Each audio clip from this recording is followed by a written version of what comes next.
Hi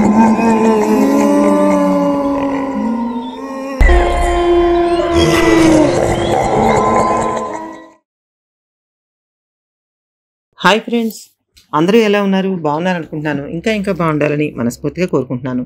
మన CTV horror stories మీకు బాగా నచ్చుతున్నందుకు చాలా ధన్యవాదాలు తెలియజేసుకుంటున్నానండి. ఇంకా మన ఛానల్ని ముందుకు తీసుకువెళ్ళవలసిందిగాను, మన 2 ఛానల్స్లో వస్తున్న హర్రర్ ఎపిసోడ్స్ అన్నీ కూడా మీరు బాగా లైక్ చేస్తున్నట్టు మీ కామెంట్ సెక్షన్స్లో తెలియజేస్తున్నారు. ఇందుకు సర్వదా కృతజ్ఞతలండి. ఇక ఈరోజు నేను చెప్పబోయే స్టోరీ లీనా గారు, మన సబ్స్క్రైబర్ లీనా గారు చెప్పినటువంటి తన జీవితంలో ఆమె ఎదుర్కొన్న భయానక సంఘటనని ఇవాళ నేను మీకు చెప్పబోతున్నానండి.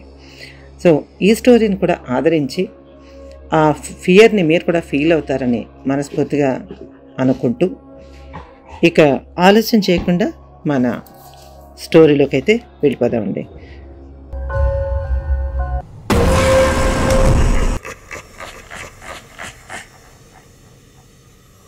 ఇది ఫిమేల్ పర్స్పెక్టివ్లో సాగుతుంది.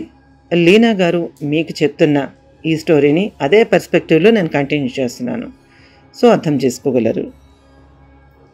నా పేరు లీనా. నాది చెప్పాలంటే 10 సంవత్సరాల పైనే లవ్ స్టోరీ. మా వారి పేరు రమేష్. మా పెళ్ళికి యాజ్ యూజువల్గా ఇంట్లో వాళ్ళు ఎవరూ ఒప్పుకోలేదు. వాళ్ళు ఒప్పుకోలేదు, మా వాళ్ళు ఒప్పుకోలేదు. కానీ నా పట్టుదల అందరినీ ఒప్పించి ఎలాగైనా అందరి అంగీకారంతో పెళ్లి చేసుకుందామని అనుకున్నాను. అలాగే 8 ఏళ్ళు ఫైట్ చేసి మరీ ఇరువురం పెళ్లి చేసుకున్నాం. ముఖ్యంగా రమేష్ వాళ్ళ పేరెంట్స్ ఒప్పుకోలేదు, అంటే మా అత్తవారి వాళ్ళు ఒప్పుకోలేదు. మా పెళ్ళికి కూడా కనీసం రాలేదండి. మా అమ్మ వాళ్ళ సమక్షంలోనే మా బంధువులందరితోనే పెళ్లి జరిగింది. కొత్త కాపురం వైజాగ్లో పెట్టించారు మా వాళ్ళు. ఇక కొత్త కాపురం ఇష్టపడిన వ్యక్తి లైఫ్లో ఇంకో చాలా బాగుంటుంది కదండి. అట్లాగే ఒకరోజు మా వారు ఆఫీస్కి వెళ్ళాక పని మనిషి కూడా పని చేసుకుని వెళ్ళిపోయిన తర్వాత ఎప్పటిలాగే టైము మధ్యాహ్నం 11-12 గంటల మధ్య ఏమీ తోచక బెడ్రూమ్లో పడుకొని టీవీలో ఏదో సినిమా అయితే చూస్తున్నానండి. కొంతసేపటికి అట్లానే చూస్తూ నిద్రపోయా. అప్పుడు ఎందుకో ఏదో బరువుగా అనిపించింది, ఏదో డిస్టర్బెన్స్, అదేంటనేది నాకు తెలియదు. కళ్ళు తెరిచి చూస్తున్నాను లేక కలలోనో అర్థం కాలేదు. సరిగ్గా ఒక నల్లటి ఆకారం అయితే కనిపించింది.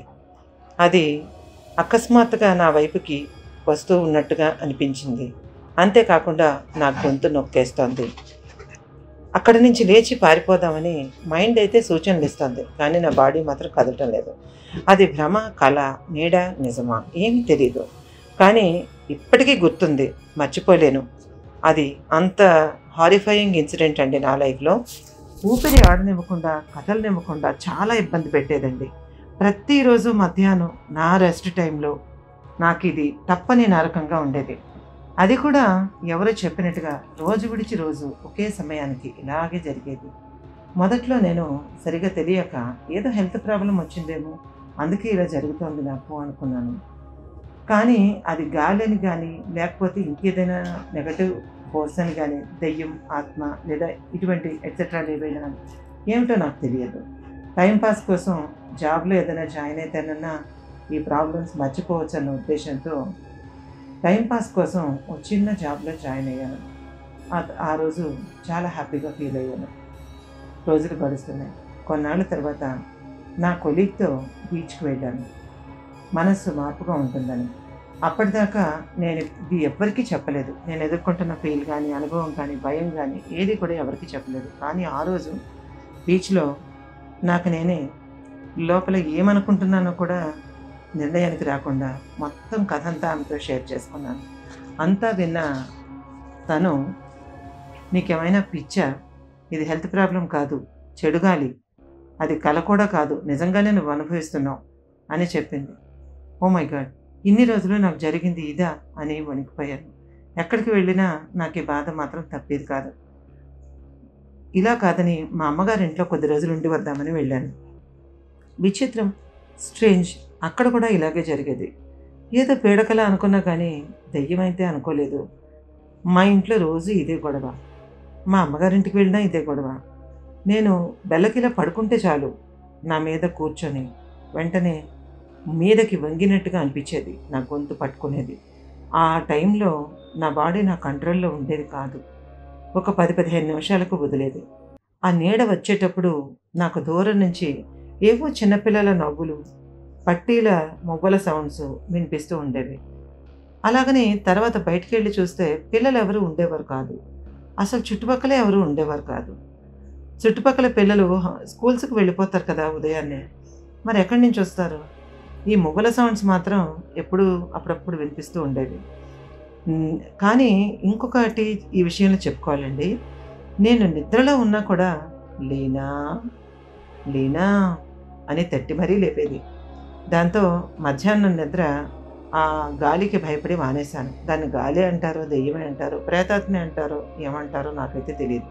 బట్ నెగెటివ్ ఫోర్స్, దెయ్యం. నైట్ కూడా వదిలేది కాదు. మా వారు పక్కనే ఉన్న ఆ నీడకు నేనొక్కదాన్నే టార్గెట్. నేను కిచెన్‌లో ఏదో పాటని హమ్ చేసుకుంటూ వంట చేసుకుంటున్నా, ఏ పని చేసుకుంటున్నా కూడా సడెన్‌గా ఏదో ఒక గాలిలాగా వచ్చేది. నన్నే చూస్తూ ఉండేది. అది ఎవరో నన్ను వాచ్ చేస్తున్నట్టుగా నాకు లోపల ఒక రకమైన ఫీలింగ్.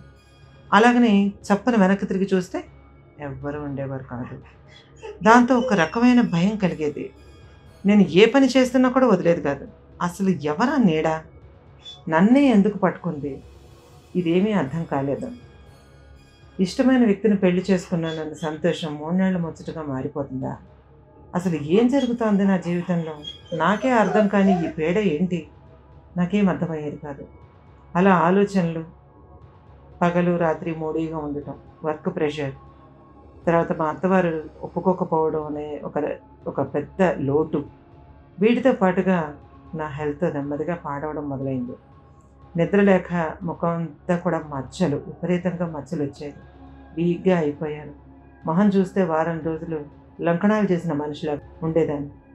అలాగా చూసి చూసి కొన్నాళ్ళకి మా వారు, "అసలేమైంది లీనా నీకు? ఎందుకిలా ఉంటున్నావు? నీకేంటి నచ్చట్లేదు?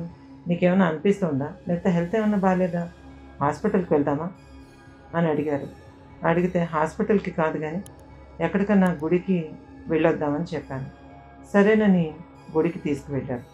తీసుకువెళ్తే అక్కడ పూజారి నన్ను చూస్తూనే, "ఏమ్మా, బాగా నిద్రపోయి ఎన్నాళ్ళయింది?" అని అడిగారు. నేను జరిగిందంతా చెప్పాను.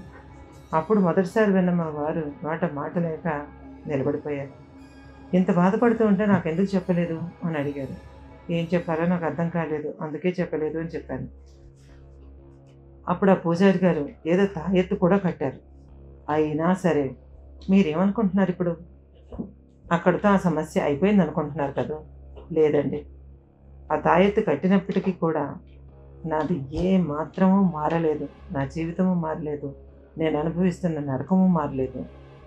ఏ రోజు ఎలా జరుగుతుందో నాకే అర్థం కాదు. ఎవరు నన్ను అర్థం చేసుకుంటారో కూడా నాకు తెలీదు.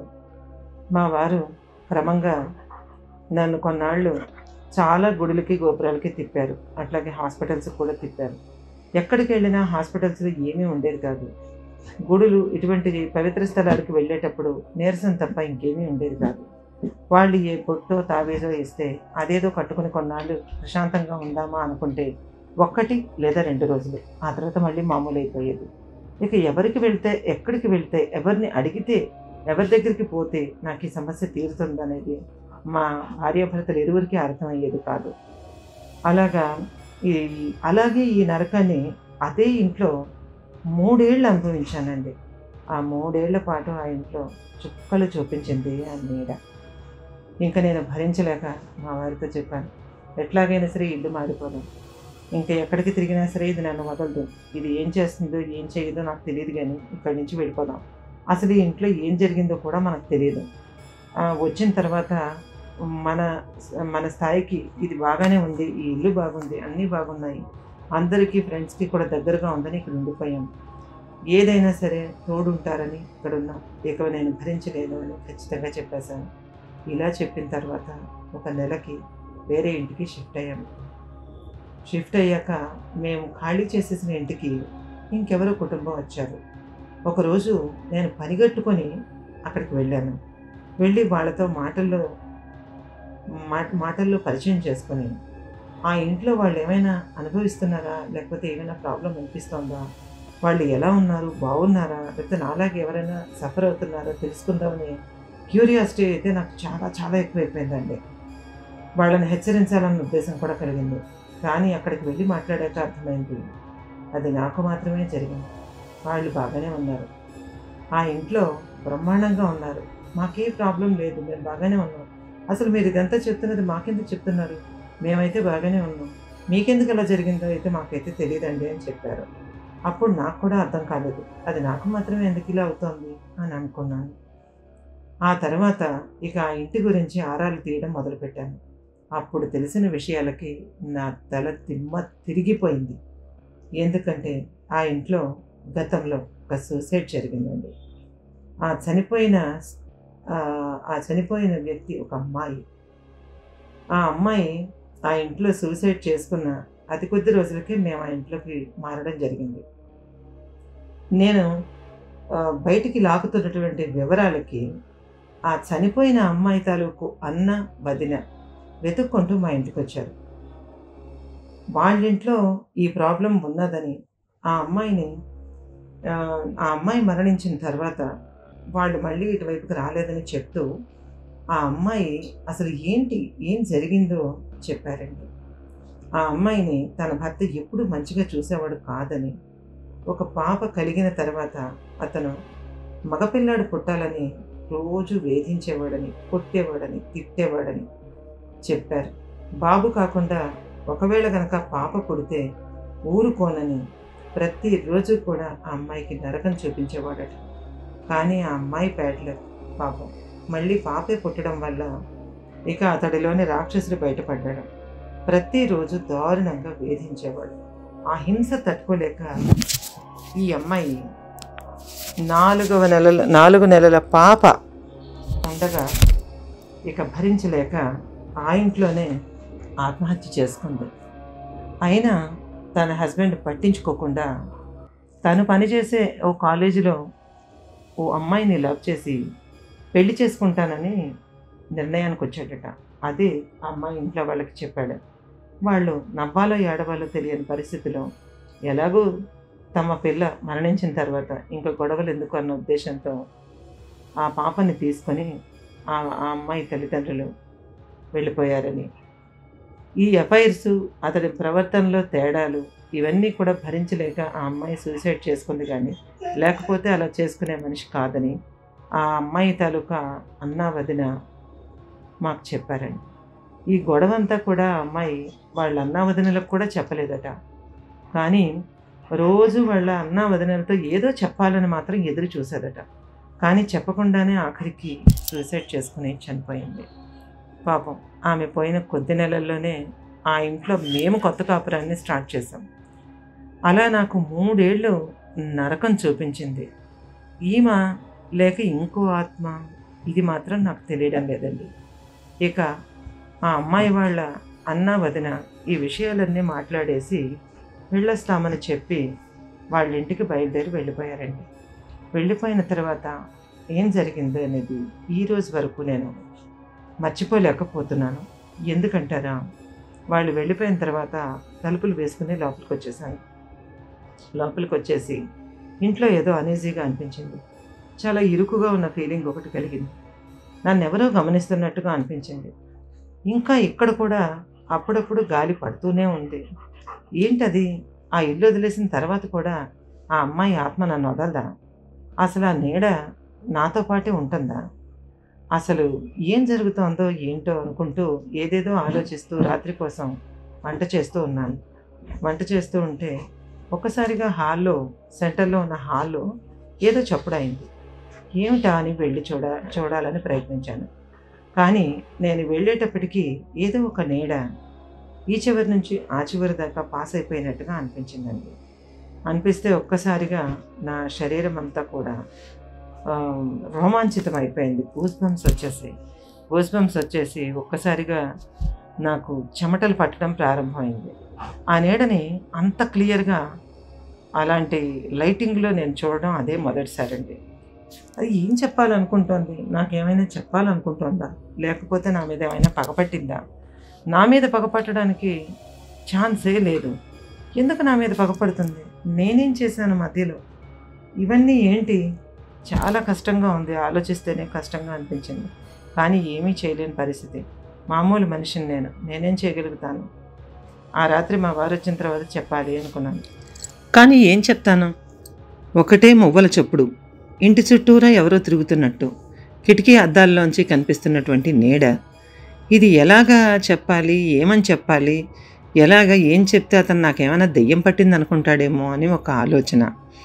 అలాగని ఏమీ చెప్పకుండా నాలో నేనే భరించే శక్తి అయితే నాకు లేదు.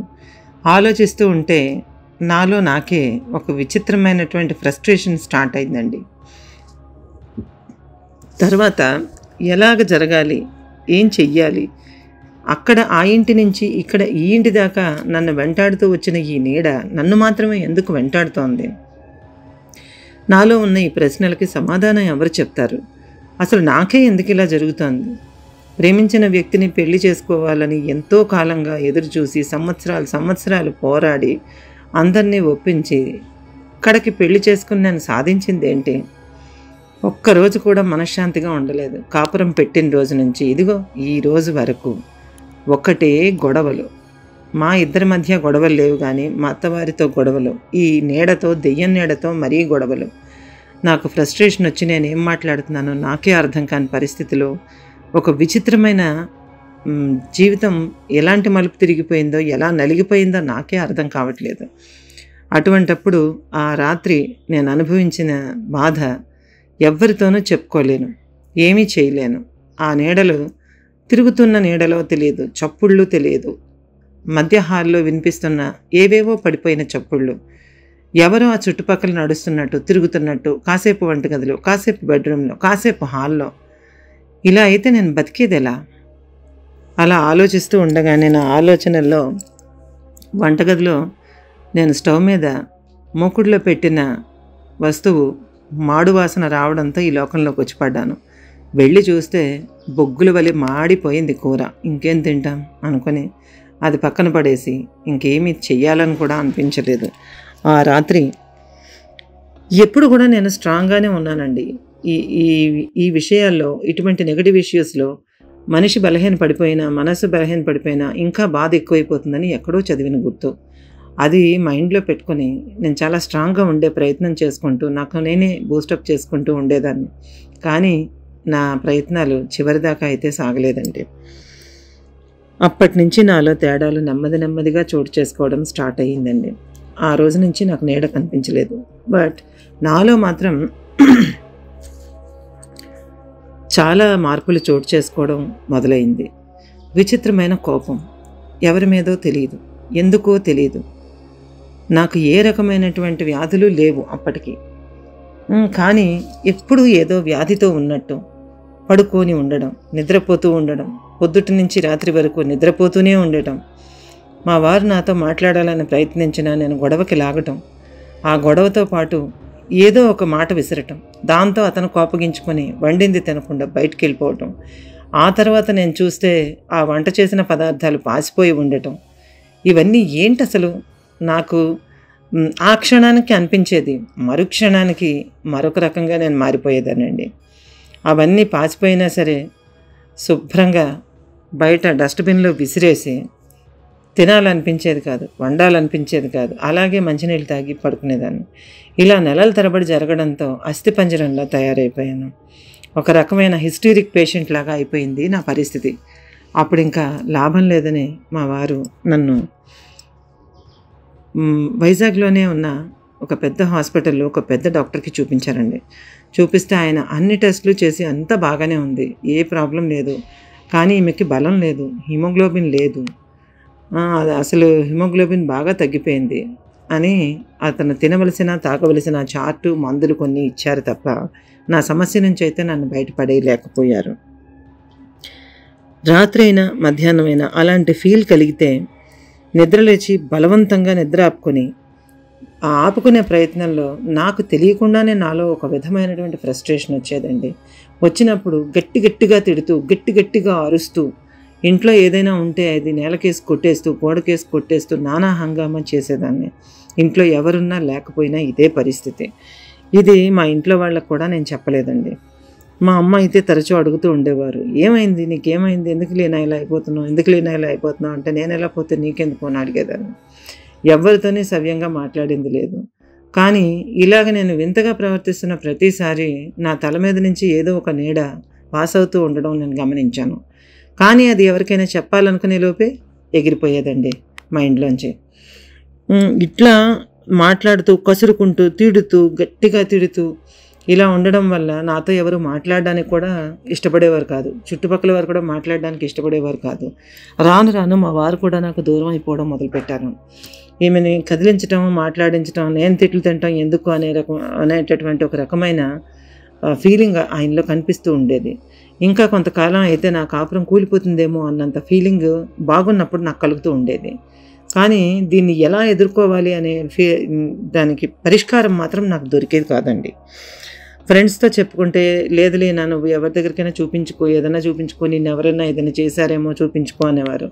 కానీ అలా అన్న తర్వాత ఆ భయం ఇంకా పెరిగిపోయేది తప్ప దానివల్ల ఉపయోగం ఏమీ ఉండేది కాదు. అలాగ నన్ను భయపెట్టిన వాళ్ళు పోనీ ఎక్కడికి వెళ్ళాలి అని అడిగితే మాత్రం ఏమీ చెప్పగలిగేవారు కాదు. వాళ్ళకు కూడా తెలియదు.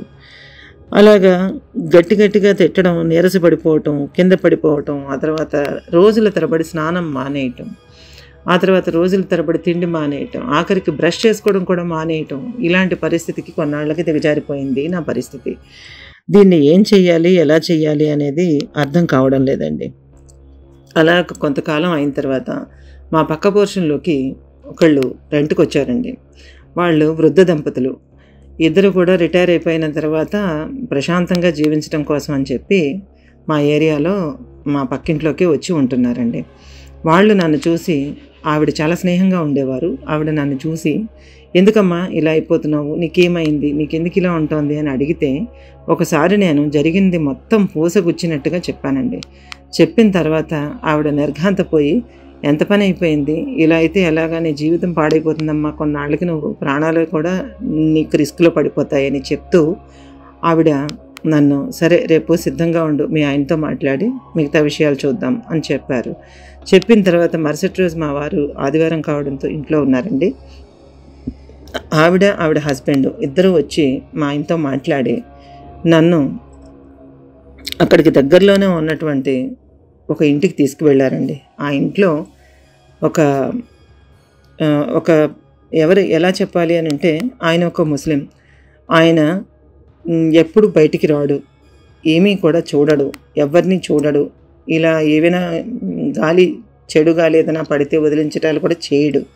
అతను ఎప్పుడు బయటికి రాడు. కానీ ఆయన మా ఇంటి పక్కలో దిగినటువంటి వాళ్ళకి బాగా ఫ్రెండ్ కావడంతో వాళ్ళు చిన్న వయసులోనే నేను జీవితాన్ని కోల్పోతున్నాను అన్న జాలితో ఆయన్ని ఒప్పించి నన్ను తీసుకెళ్ళడం జరిగిందండి. జరిగిన తర్వాత సుమారుగా ఆ నీడలాంటి ప్రేతంతోనో భూతంతోనో పిశాచమో నాకైతే తెలియదు, కానీ నాకు వాళ్ళు ఏం చెప్పలేదు ఆ తర్వాత. కానీ 15 రోజుల పాటు 3 శుక్రవారాలు అంటే 21 రోజుల పాటు ఆయన నన్ను ట్రీట్మెంట్ ఇచ్చారండి. నాకు ఇచ్చిన తర్వాత, రక్ష కట్టిన తర్వాత మాతో చాలా స్నేహంగా మాట్లాడి ఆ ఇంటికి, పాత ఇంటికి కూడా వెళ్ళి అక్కడ కూడా కొన్ని పరిహారాలు చెల్లించిన తర్వాత, నాకు కొన్ని నియమాలు చెప్పి ఇలా పాటించు అని చెప్పిన తర్వాత ఒక 3 నెలలు ఆయన పర్యవేక్షణలో నేను జీవించడం జరిగిందండి.